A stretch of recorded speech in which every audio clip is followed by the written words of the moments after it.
Well, here I am with Stephen Pustilnik, whom we've seen his knives over the past few months on the Facebook page.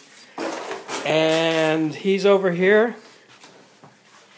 Here's Stephen. And here's the device. So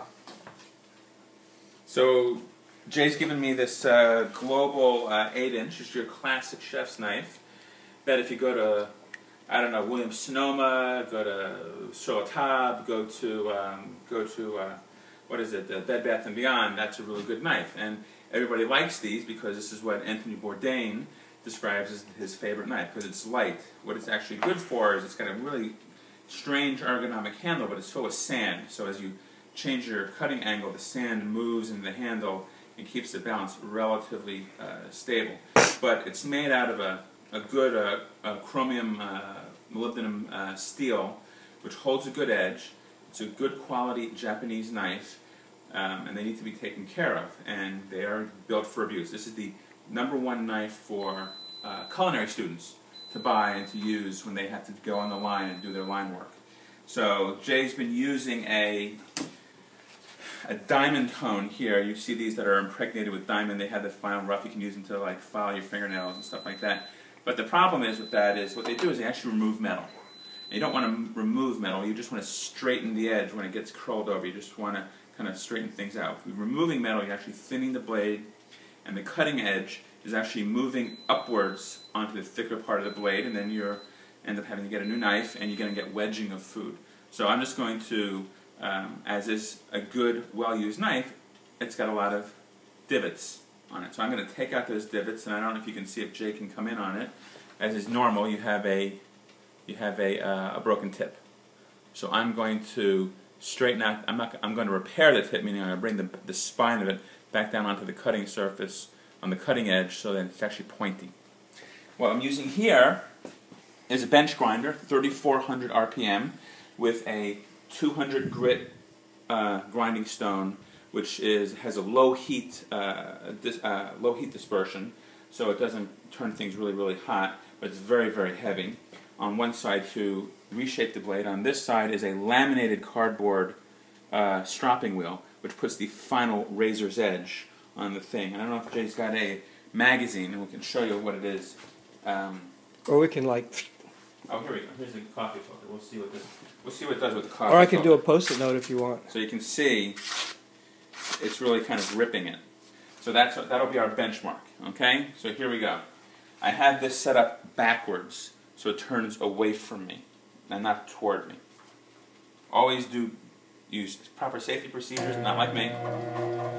What I'm going to do is I'm going to take it and I'm going to bring the knife and I'm going to come across and just even out the blade.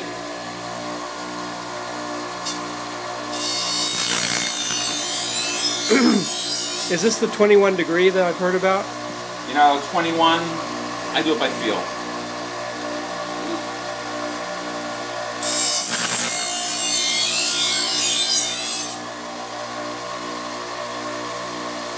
Now I'm going to repair the tip.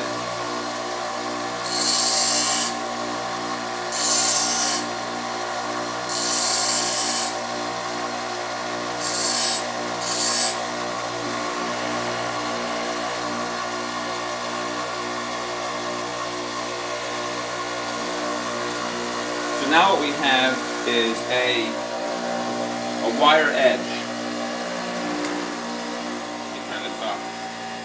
So now what I've done is I've formed a wire edge. Can you come in on my hands? And you can see that if I run my fingernail over it, you can hear that edge. So what right now the metal is over like this. So what I'm going to do is I'm going to strop it down until the metal is just like this, and you come to a perfect edge. It'll be a razor sharp. So we'll power this back up. I'm going to take a little bit of a stainless polishing compound.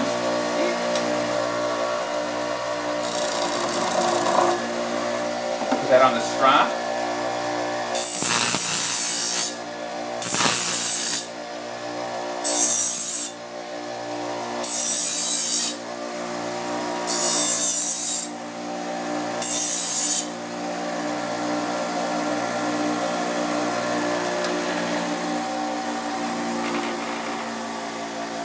power it down, so everything happens. Now you have a nice... Do that one more time. Sharp cutting edge. And I can say that most people would never notice that, because when they're cutting vegetables and hard things, that serration that you have from the bad honing, just works like a cutting through it.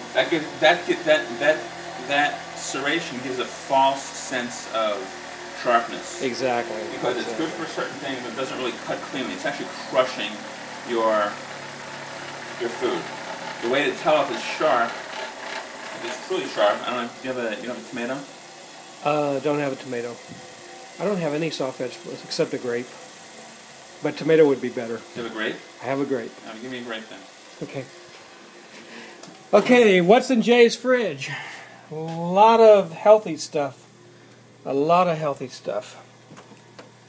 Got some pears, some pecans, pineapple juice for the gin and juice. Just a bunch of stuff. Okay. So here we are back with Stephen, and one grape. We got some grape action.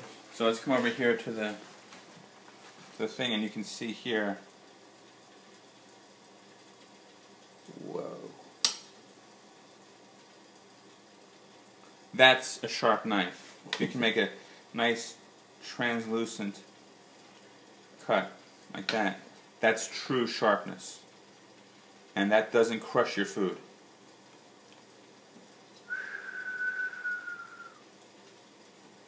I couldn't do that even with the Kyocera ceramic.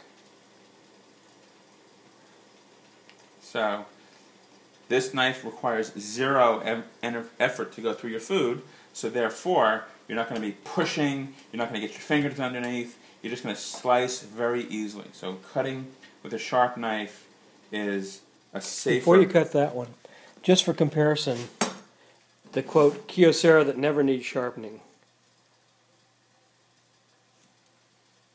You can do it as well with that.